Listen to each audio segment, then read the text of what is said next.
Welcome everybody to our August end of summer open mic. We are here virtually celebrating the day. We have so many wonderful people here. Of course, I'm Vicki Royan, Executive Director of Podium RVA. And I just wanted to say thank you so much to everybody who has come out. We have got so many amazing pieces, so many amazing people, so many amazing stories, just so many amazing things we are going to do this evening. So I'm going to go ahead and just stop talking and segue over to our wonderful hosts of the evening. We have, of course, Lily, our fantastic program lead, and then we have Chris, who is our recent graduate of Thomas Jefferson High School, class of, oh my gosh, 4 years from now, 2025 at Radford University. So if we can claps and snaps for our host this evening. I get heart palpitations when teacher calls my name and feel 24 pairs of eyes on me. Growing up not knowing that I had anxiety and having a bit of a speech impediment because of that, and also losing my train of thought too easily. I'm particular as well. When I clean mirrors or glass, I spray Windex either 3, 4, or 7 times. Depends on the size, honestly. When I lock my front door, I twist the knob 3 times, and constantly I talk to myself as if I'm a different person. Am I crazy? When I was angry, I punched my reflection, messed up my hand pretty bad. I don't really do much when I'm sad. Usually listen to X in the dark with my knees to my chest as I blast Justin Flores. I'm passionate about unsolved murders and urban legends and creepypastas around Disney. What were we talking about? Oh yeah, right. How messed up I be. You see, I have my heart on my sleeve, quite literally, and ironically, there are marks on where my scars be, where I let my demons play, the color lighter than and bolder than the rest of me. Sometimes I stumble on my words, and that's because my anxiety interrupts me. My anxiety has ADD. My anxiety it's the reason why when I stand in front of one too many, I can't breathe. Another thing about me, I take medication for my epilepsy. My ADD makes people annoyed with me, makes eyes roll, like, what the hell's wrong with your memory? And for that, I'm sorry. Sorry that you have to repeat yourself 50 million times before it clicks in my head. Maybe it's because I'm used to being in my head so much. I don't know what. But sadly it's so. My overthinking causes me to forget what you were saying just 7 seconds ago. Another weird thing about me, even numbers make me uncomfortable. So for the past year up until early September, I was annoyed with my age. A jig every time I hear Earthquake or Heard It All Before by Dinah Jane, or when my headphones play X by Kiana Lede, or anything from LM5 Salute or Glory Days, or Get Weird or DNA, anything by The Weeknd or Lana Del Rey. I have to make my sandwiches made a certain way. The slightest mess up makes my hunger go away. Time to be exactly 20 seconds to spread mayo on all 4 slices, 5 seconds each, and a second later. Ham goes on the left side, turkey on the right, cheese on top of the ham. Put the sandwich up top first, then the bottom, take a butter knife, cut it diagonally from the top to the... Sorry. I tend to ramble and ironically interrupt myself. I FaceTime a girl and she let me rant and trip and, I started and cut off myself saying like, damn, I forgot English before going back to whatever. I say something about my favorite artist, to how a song by said artist makes me feel, to my general feelings, to my childhood traumas that induce more severe feelings, to randomly saying, wait, no, listen, then going to a completely different topic having nothing to do with anything I just said. But I had to get things out all at once or else I'd forget. Boom. All right. Sit down. Let's talk. It's been a minute. Lately, I've been thinking about why it's so hard to write anything good. It kind of feels funny, really. See, my writing was born from a suicide note. I just couldn't stop adding to it. I had so much left to say to a world I was leaving behind, and I never ran out of material for the pages. I haven't written anything that I consider good enough when I'm happy. Seriously, it's true, I haven't. It's really funny. I've tried writing piece about this exact topic since 2017, and it's never good because I never write it when I'm doing bad. I'm not really thinking about it. I'm not thinking about writing when I'm doing good until I start to stop doing good, at least. And once it starts, oh boy, does it start the ball rolling. See, I have this thing about living up to people's expectations. If people compliment me on my speed, I'll throw myself headfirst into being faster. Intelligence, I have to be the smartest person in the room at all times.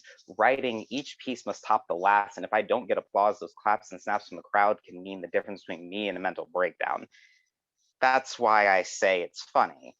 Something that brings me such relief when I'm sad and kept me alive through dark times is also the force of my own undoing sometimes. While I'm sitting here writing, I flip flop between getting my point across in rhymes. I don't know if I love or hate writing anymore. I buy notebooks galore, all left blank beyond their first pages, 23 notebooks, all left sadly empty. Sometimes I wonder what they think of me. These friends and mentors who shaped me, the cat, the activist, the performer, the story smith, the comedian, and countless others, what do they think of me? If I can't write something good, then what am I to them? If I can't be something so good, do I still have value? And from there, the depression comes back. The fly on the wall begins to multiply. It's raining maggots in here, and I can feel them chewing through my skin. It hurts. It really hurts. But the blood runs from my fingertips, turns into ink with depression, and I hear the words, I have always loved to hear your writing. I can always wait to hear more. And that is how I know that I have value. I pledge allegiance to the arts for the united minds of imagination.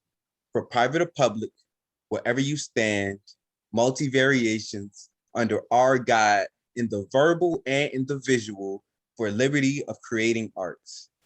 We will now break the silence with all our talents. We'll fuel this tank, ain't no going to the gallon, to create peace from violence, to release minds from bondage. And once you're amazed with our success, you'll continue to be astounded. No matter how much you dog our creations, you cannot keep us impounded. We build on what's founded. In art, we found that our purpose and urge where art is the loudest. No matter if it's loud or not, no matter if it's sounding that. I know it's quite a lot. That's because the universe is art and the stars is artists. We create our hardest. Creation is why our heart is, because our mind has the imagination to finish what we started. Our creations are so loud, you know, some gonna hate the sound, but society don't want our minds around. It's too much power and we'll progress the world very far, but you know, the ignorance won't change. That's why everyone chooses to shoot for the stars. Peace created from violence isn't peace, it's fear. We'll paint over our tears. We'll sculpt the future right here. We'll play the melodies so bad emotions will clear. We'll pick up our pencils and draw the lead to a revolution. We'll sing the tunes to get institutions. We'll reinstitute the institutions. We'll dance the groove to get hearts moving and start a movement. We'll get minds turning with inspiration from our movies. We'll rap the present. We'll rap to cover the presence with our elders, permanent substitution. We'll write the stories that sparks winning from losing. We'll make peace with nature by pulling the trigger on our cameras and get photo shooting. We'll speak the words to lift even the birds and serve the knowledge to open the eyes and protect the mind from the absurd. I know you've seen it. The world, it needs it, the revolutionary power of arts. That's why I pledge allegiance to the arts for united minds with imagination. For private or public, wherever you stand, multi-variations under our guide in the verbal and individual for liberty of creating arts. We will now break the silence. Thank you. Well, how do I start this? Well, I did make over $100 a day. How? Easy. I sold coloring books that I made myself. The pages, the front cover, the back cover, all of that shit is me. I would be lying if I said my dad didn't help. I'm not a selfish like Jake Paul. I would also be lying if I said that some racist white dude didn't attempt to sabotage the entire process on 2 to 3 occasions. Now, at the time of me writing this, I stopped to eat an orange so I could drop a deuce. A droplet of the sweet citrus flew in my left eye, stinging me for only a millisecond. Sting was never a word I took notice of until I played Mega Man X. Out of all of the bosses, Sting Chameleon looked the coolest, so I combined his name with Swampert, my favorite Pokemon of all time, to make Sting Swampert my first official YouTube name. I later wanted to adopt the title as artist name. So for Nintendo to not get me, I dropped the swamp part. As for the EOD part, it stands for embodiment of degeneracy. Society deems those who speak their mind and be themselves as degenerates, not to be confused with actual other definition. No, my type of degenerate is a person who is different and is judged by what they look like and their interests, rather who they are and their intent and character. While I love my dad, he is sadly a byproduct of this society that doesn't let you be yourself.